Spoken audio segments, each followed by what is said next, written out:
Yo, kamusta kayo mga friends kong maluluptap?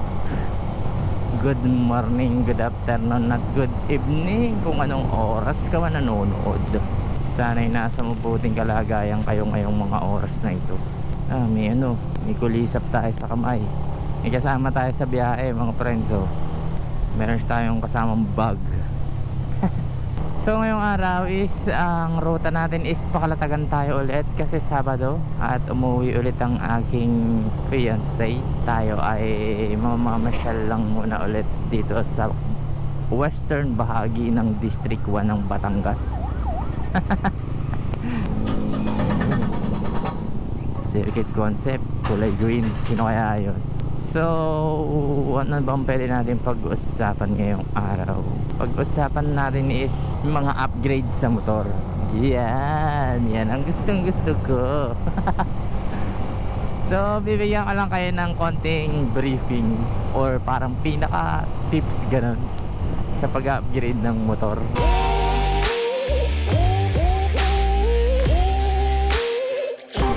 Kasi kung gusto mo mag-upgrade ng mga parts ng motor, kita mo naman ang motor ko, dami-dami ko nang napalitan.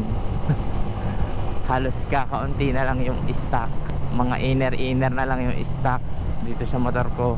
Ngayon gusto ko lang ibigyan ng kaunting tips kung gusto nyo mag-upgrade ng mga parts ng motor.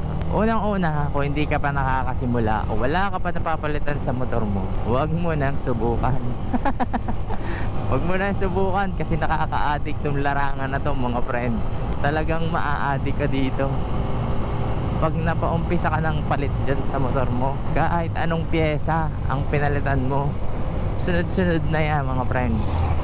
Unang tip ko yan, huwag mong simulan kung hindi mo kayang mag-commit. Kung hindi mo kaya mag-commit, kung may iba kang priority, huwag mong simulan. Kasi ako, minumulto talaga ako ng mga piyesang hindi ko mabili. Minumulto na ako ng damdamin ko, ng damdamin ko. Diba? Ganyan dito.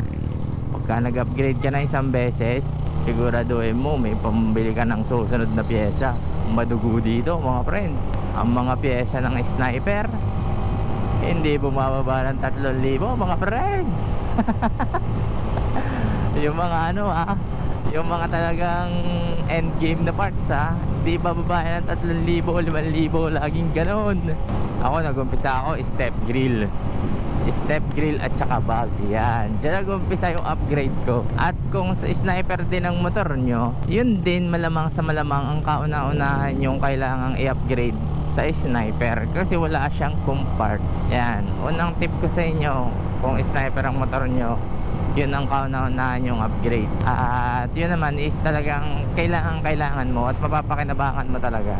Yung isa ko pang tip dito sa pag-upgrade sa motor is kailangan buo ang loob mo.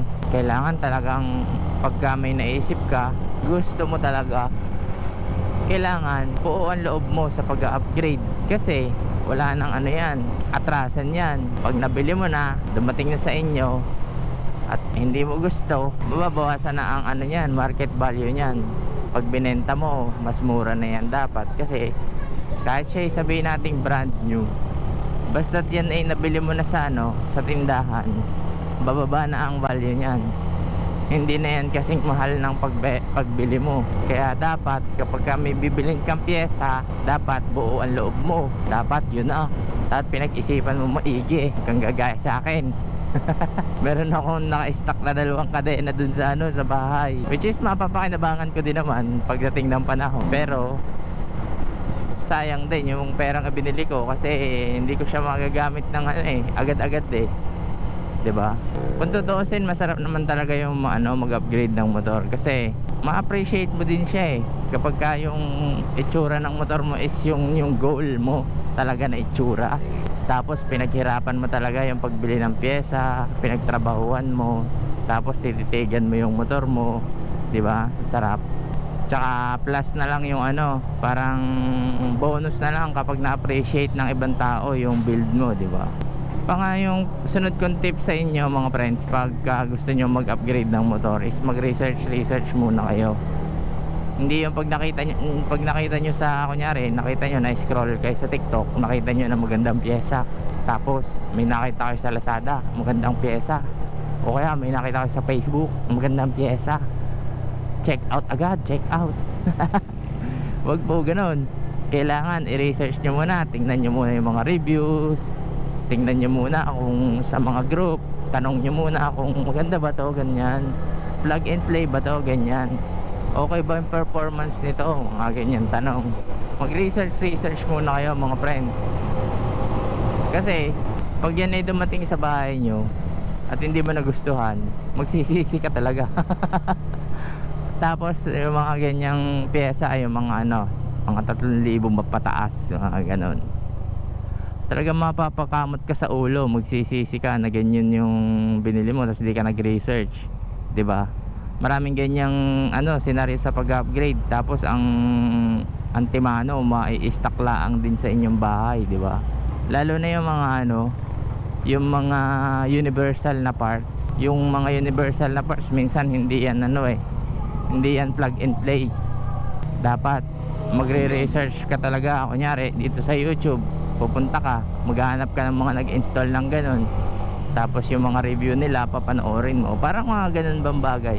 Kasi dito sa sa larangan ng pag-upgrade at pag-modify ng motor, marami ka talagang pagdadaanan dyan. Magkakamali ka ng magkakamali hanggang sa makuha mo yung gusto mo. Ilan na ba side mirror ko? Patatlo na tong side mirror. Diba? Nakailang palit ako ng side mirror. Yung una, yung regalo sa akin ng fiancé ko, yung blue lens na Street King. Tapos yung pangalawa, yung version 8 ng Street King, yung matilos. Tapos ngayon, nakaganto na ako, yung foldable, diba? Nakatatlong side mirror na agad ako. Tapos yung mga side mirror ko, hindi na siya napapakinabangan ngayon, kasi isa lang naman ang motor ko eh. Yun, pwede ko namang ibigay sa kapatid ko yung isa, pero mas maganda kasi yung stock eh. Baka kasi magka-problema lang sila kapag nagpalit sila ng side mirror. Tapos yung isa ko pang tip sa inyo, kailangan handa kayo sa mawawalang pera sa inyo. Talagang madugo sa pera. Nag-upgrade ka sa motor, yung kapag nagpapalit ka ng pyesa, pera talagang katapat niyan mga friends. Kasi ako, sa personal opinion ko lang mga friends, ayaw ko yung bibili ng yung mga generic na pyesa. Parang para sa akin, sobrang risky bumili ng generic na pyesa. Yun talaga mumurahin yung malayo sa presyo ng mga original, yung mga talagang trusted na brand. Kunyari tong Racing Boy, bumili ka ng lever ng Racing Boy. Lever pa lang 1,000 na sa Racing Boy. Tapos bibili ka ng lever na tigda 200. Alin mas pipiliin mo?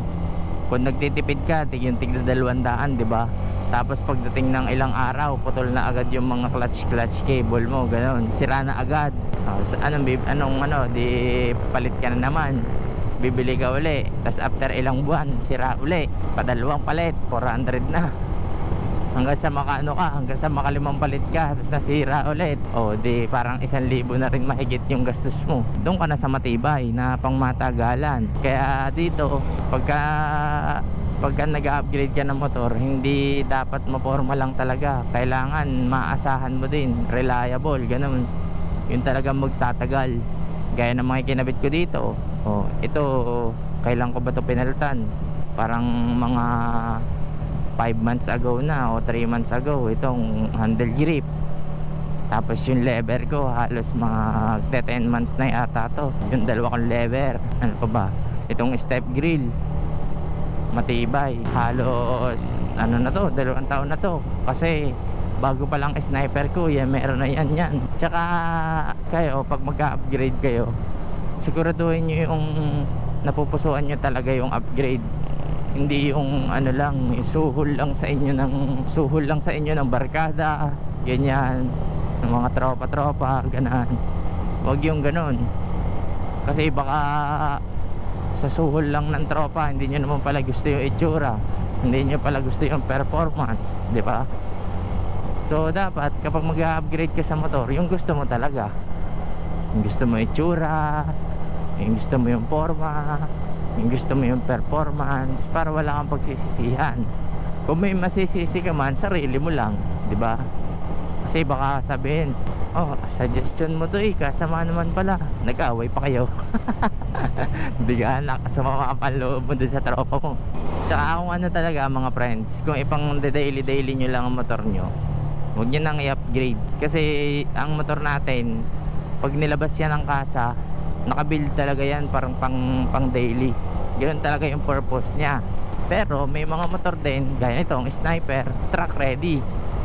So kahit stock siya, pwede mo siyang gamitin sa truck. Syempre may modify ka lang na konti, parang gano'n. Gaya ng gulong, ang stock na gulong ng Sniper is hard compound na IRC. So pwede ka magpalit ng gulong, yung mga soft compound yung gilid, para pag nag-truck ka, makapit yung gulong mo, hindi ka mag-i-slide masyado. So yun, basta kung mag-upgrade ka mga friends, ano lang, dapat buo talaga yung loob mo sa gastos. Magastos dito mga friends. Pag napaumpisa ka, dire-diretso na yan, parang hanapin na yan ang katawan mo. At saka ano talaga to mga friends, yung pag-upgrade ng motor, bisyo talaga yan. Isa yan sa pinakamahal na bisyo dito sa buhay natin. Yung mga mamahali na bisyo, kotse, motor, PC, keyboard, ano ba, Pokemon, figurine collection, yan mga ganyan, yung mga mamahaling talaga na ano, yung mga bag collectors, yung mga collector ng bag, mga collector ng sapatos, yan mga ganyang bisyo, ang ano, mga mahal. At nahehelera talaga yung motor dyan. May mga makikita rin naman kayo sa ano, sa mga social media na yung motor is ginastasan nila ng 2 million para lang mapaporma sa gusto nilang forma. So dito sa larangan na to mahal talaga mga friends. Kaya dapat yung buo ang loob nyo sa gastos. Tapos ano pa ba, dapat ano talaga, yung wala kayo talaga halos pinagkakagastusan, wala kayo halos priority. Yun talagang buhay nyo is maraming extra pera, ganun. So yun lang mga friends, maraming salamat sa pagtambay sa video na to. Simpleng vlog lang uli, maiksing vlog lang uli, kasi hindi pa tayo ulit nakakagala. Binigyan ko lang kayo ng konting tips para kung sakali na gusto nyong mag-upgrade sa motor, meron kayong reference na mga points na pagtutuunan ng pansin. Ganun lang. So yun lang mga friends, maraming salamat ulit sa pagsuporta at patuloy na panonood dito sa ating channel. At huwag nyo na lang din kakalimutan mag-subscribe kung nagustuhan nyo tong video na to. So yun lang mga friends, maraming salamat. At may konting paalala na maghinay-hinay kasi may naghihintay sa ating bahay. In English, don't drink and drive. Peace you.